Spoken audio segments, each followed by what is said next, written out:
ឥឡូវយើងនិយាយពីដំណាក់កាលនីមួយនៃការបំផ្លាញខ្មែរទី1គឺសម្លាប់ក្រោមរូបភាពនៃការសង្គ្រោះបងប្អូននៅចាំតិចឲ្យអត់បងប្អូនតាយើងគាត់លាក់យាកកង200000នាក់បងប្អូននៅចាំអត់ហើយកាលពីចំនួន70នោះណាសួរថាតើយាកកងនឹងវាចេញទៅវិញនៅអា20000នាក់នោះតែខ្មោចហូចពីមិញងាប់បាត់ទៅនោះ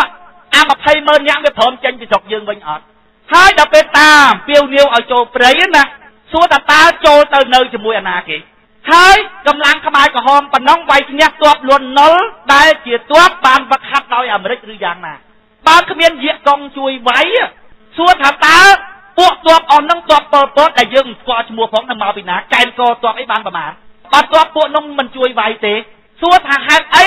បានជាប៉ុលពតទៅឈ្នះលន់ណុលកើតបងប្អូនពួកវាបានចូលទឹកដីខ្មែរប៉ុណ្ណឹងវាចេញទៅវិញពេលឈ្នះមកព្រាមមកខ្មែរអត់ដឹងខ្លួនអីទាំងអស់ច្បោកស្មានតាធំមកវិញហើយបើគ្មានតុងជ័យសទេគាត់ដោះអាវសកវីដែរស្មានតាមកវិញហើយគេអូសក្បាលព្រឹបយកទៅបាញ់ចោលទៀតគេខ្លាចអីគេខ្លាចយើងដឹងផែនការរបស់គេខ្ញុំខ្ជិលនិយាយឲ្យវាច្រើនប៉ុន្តែបងប្អូនសម័យតិចថា20000នាក់ចូលមកក្នុងស្រុកខ្មែរវាចេញទៅវិញអីបងប្អូនវាមិនងាយបានចូលទេណាបងប្អូនវាចូលហើយវាចេញទៅវិញអីបងប្អូនណាពិនិត្យមើលមុខមាត់ប៉ុលពតនឹងឲ្យបានច្បាស់លាស់ណាថាតើចំនួនប៉ុលពតនឹងពីណាសម្រាប់ពីណាប៉ុលពតពិតណាស់ជាខ្មែរគាត់មិនមានបំណងក្នុងការសម្លាប់ខ្មែរទេប៉ុន្តែបញ្ញារបស់ឯងវាមិនដល់អាក់កិញរបស់វានៅក្នុងនោះច្រើននៅអង្គការសហប្រជាជាតិទេបងប្អូនគេសួរវៀតណាម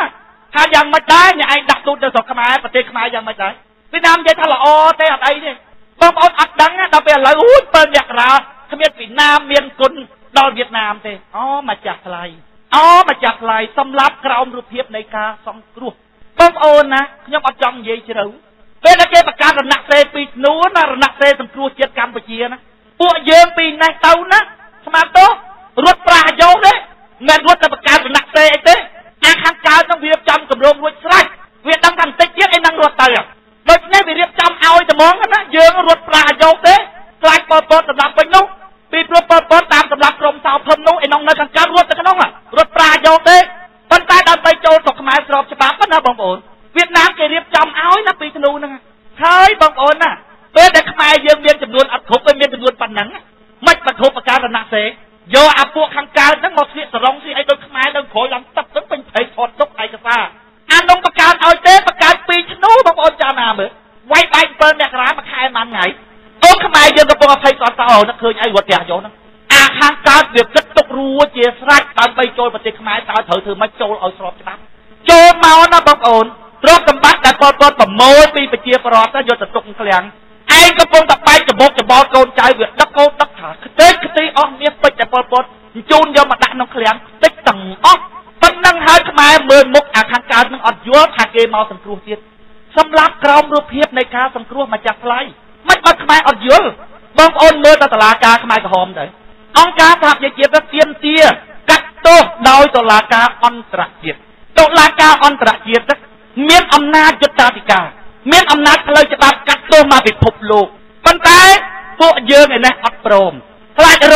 ទៅវាឌៀមតាមវារៀលដល់ចិនដល់យួន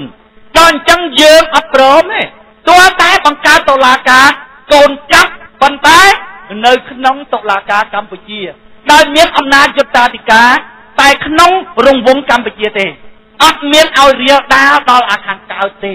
តែបង្កើតតុលាការអន្តរជាតិទាំងស្រុងបងប្អូនកាត់ទោសមកពិភពលោកអូសដល់យួនអូសដល់ចិនពីព្រោះឯកសារនៅអង្គការសហប្រជាជាតិយ៉ាងម៉េចក្នុងពេលដែលខ្មែរកំពុងតែកើតចលាចលហ្នឹង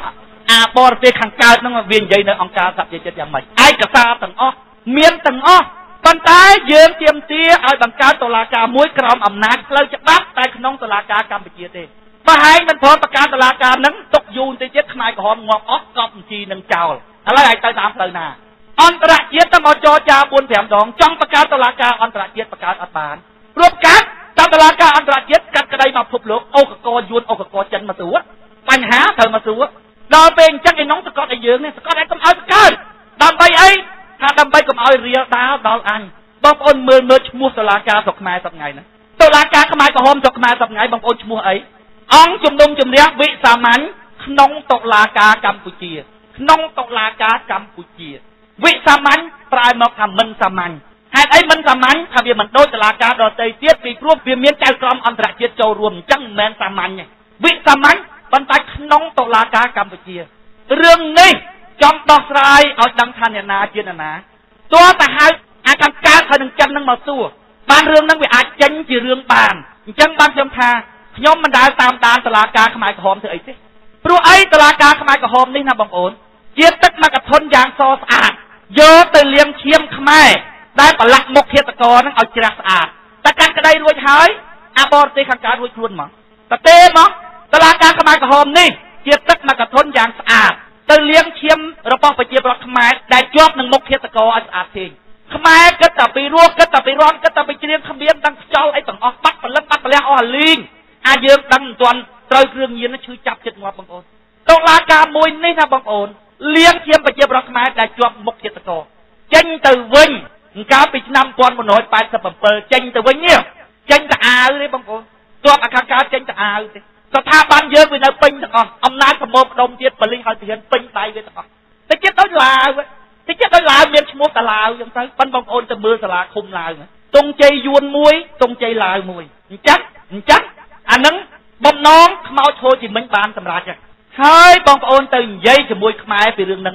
ទៅនិយាយដាក់ឆ្នាំបន្ទន់ឆ្អឹងរួចលេបទាំងមូលអូយគាត់ទៅខ្វល់ច្រើនពេកយើងចំណាស់នេះហើយទៅចិត្តងាប់កើតមកវិញកូនយួនទៅខលអីទៅអាក្បួនហ្នឹងបងប្អូនទៅក្បួនហ្នឹងហេតុអីបានបរទេសវាធ្វើទៅតាមផ្លូវហ្នឹងពីព្រោះស្ថានភាពវាដូរស្ថានភាពការជំនាន់ក្រោយវាយយកត្មងដល់ពេលស្ថានភាពឥឡូវវាយយកមិនបានទេគេត្រូវយកតាមរបៀបហ្នឹង